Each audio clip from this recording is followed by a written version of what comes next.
भगवद गीता हिंदुओं का एक ऐसा सर्वश्रेष्ठ धर्म ग्रंथ है जो कि हम लोगों को एक सही दिशा में ले जाने के लिए प्रेरित करती है। भगवद गीता लोगों को सही दिशा देने में मार्गदर्शन करती है और उन्हें गलत रास्ते में जाने से रोकती है। इसमें जो उपदेश बताए गए हैं भगवान श्री कृष्ण ने स्वयं कुरुक्षेत्र के युद्ध के दौरान अर्जुन को बताए थे। जब महाभारत का युद्ध हुआ था तब अर्जुन अपनों के खिलाफ युद्ध करने से मना कर रहे थे।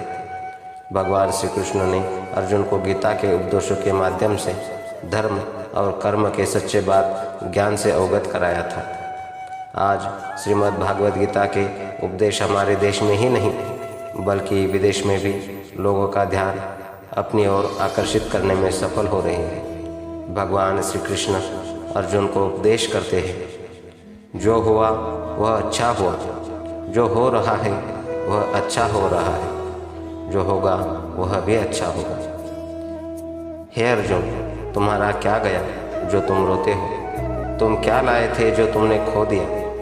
तुमने क्या पैदा किया था जो नष्ट हो गया? तुमने जो लिया यही से लिया, जो दिया यही पर दिया। जो आज तुम्हारा है कल किसी और का होगा, क्योंकि परिवर्तन ही संसार का नियम है।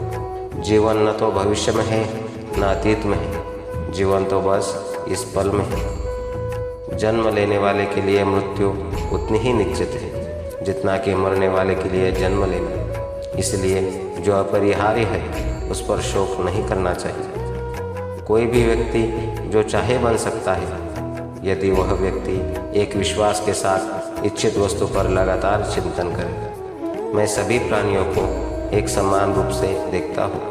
मेरे लिए ना कोई कम प्रिय है ना ही ज़्यादा प्रिय, लेकिन जो मनुष्य मेरी प्रेम पूर्वक आराधना करते हैं वो मेरे भीतर रहते हैं और मैं उनके जीवन में आता हूँ। मनुष्य अपने विश्वास से निर्मित होता है, जैसा वह विश्वास करता है वैसा वह बन जाता है। फल की अभिलाषा छोड़कर कर्म करने वाला पुरुष ही अपने जीवन में सफल बनता है।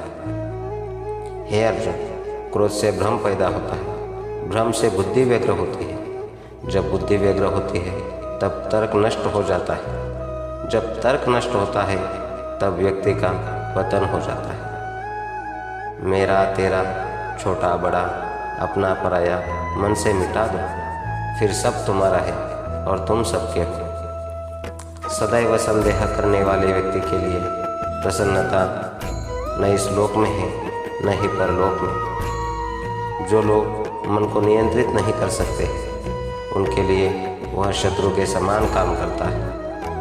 नरक के 3 द्वार होते हैं, वासना, क्रोध और लालच। हे अर्जुन, हम दोनों ने कई जन्म लिए मुझे याद है, लेकिन तुम्हें नहीं। हे अर्जुन, जो कोई भी व्यक्ति जिस किसी भी देवता की पूजा विश्वास के साथ करने की इच्छा रखता है, मैं उस व्यक्ति का विश्वास उसे देवता दृढ़ कर देता है। हे अर्जुन, मन अशांत है और इसे नियंत्रित करना कठिन है, लेकिन अभ्यास से इसे वश में किया जा सकता है। वह व्यक्ति जो इच्छाएं त्याग देता है और मेरे लालसा और भावना से मुक्त हो जाता है उसे अपार शक्ति प्राप्त होती है। धरती पर जिस प्रकार मौसम बदलाव लाता है उसी प्रकार जीवन में भी सुख दुख आना जाता रहता है। इतिहास कहता है कि कब सुख था, विज्ञान कहता है कल सुख होगा, लेकिन धर्म कहता है अगर मन सच्चा और दिल अच्छा हो तो हर रोज़ सुख होगा। जो होने वाला है वो होकर रहता है और जो नहीं होने वाला है वह कभी नहीं होता। ऐसा निश्चय जिनकी बुद्धि में होता है उन्हें चिंता कभी नहीं सताती है। समय से पहले और भाग्य से अधिक कभी को कुछ मिलता ही नहीं। जो व्यवहार आपको दूसरे से पसंद ना हो ऐसा व्यवहार आप दूसरे के साथ भी ना करें। जब जब इस धरती पर पाप, अहंकार और अधर्म बढ़े तो उनका विनाश कर पुनर्धर्म की स्थापना करने हेतु मैं अवश्य अवतार हूँ। हे अर्जुन, मैं भूतकाल, वर्तमान और भविष्यकाल के सभी जीवों को जानता हूँ, लेकिन वास्तविकता में कोई मुझे नहीं जानता। केवल व्यक्ति का मन ही किसी का मित्र और शत्रु होता है। वह व्यक्ति जो अपनी मृत्यु के समय मुझे याद करते हुए अपना शरीर त्यागता है, वह मेरे धाम को प्राप्त होता है और इसमें कोई संशय नहीं। अच्छे कर्म करने के बावजूद भी लोग केवल आपकी बुराइयां ही याद रखेंगे। इसलिए लोग क्या कहते हैं इस पर ध्यान मत दो, तुम अपना काम करते रहो। मनुष्य को परिणाम की चिंता किए बिना लोभ, लालच और निस्वार्थ और निष्पक्ष होकर अपने कर्तव्य का पालन करना चाहिए। मानव कल्याण ही भगवद गीता का प्रमुख उद्देश्य है। इसीलिए मनुष्य को अपने कर्तव्य का पालन करते समय मानव कल्याण को प्राथमिकता देनी चाहिए। मनुष्य को जीवन की चुनौतियों से भागना नहीं चाहिए और न ही भाग्य और ईश्वर की इच्छा जैसे बहनों का प्रयोग करना चाहिए। अपने आप को भगवान के प्रति समर्पित करो, यही सबसे बड़ा सहारा है। जो कोई भी इस सहारे को पहचान गया है वह डर, चिंता और दुखों से आज़ाद रहता है। न तो यही शरीर तुम्हारा है और न ही तुम इस शरीर के मालिक हो। यह शरीर 5 तत्वों से बना है, आग, जल, वायु, पृथ्वी और आकाश। एक दिन यह शरीर इन्हीं 5 तत्वों में विलीन हो जाएगा। कोई भी इंसान जन्म से नहीं बल्कि अपने कर्मों से महान बनता है। जब इंसान अपने काम में आनंद खोज लेते हैं तब ये पूर्णता प्राप्त करते हैं। तुम क्यों व्यर्थ में चिंता करते हो? तुम क्यों भयभीत होते हो? कौन तुम्हें मार सकता है? आत्मा न कभी जन्म लेती है और न ही इसे कोई मार सकता है। यही जीवन का अंतिम सत्य है। हे अर्जुन, मैं धरती का मधुर सुगंध हूँ, मैं अग्नि की ऊष्मा हूँ। सभी जीवित प्राणियों का जीवन और सन्यासियों का आत्मसंयम भी मैं ही।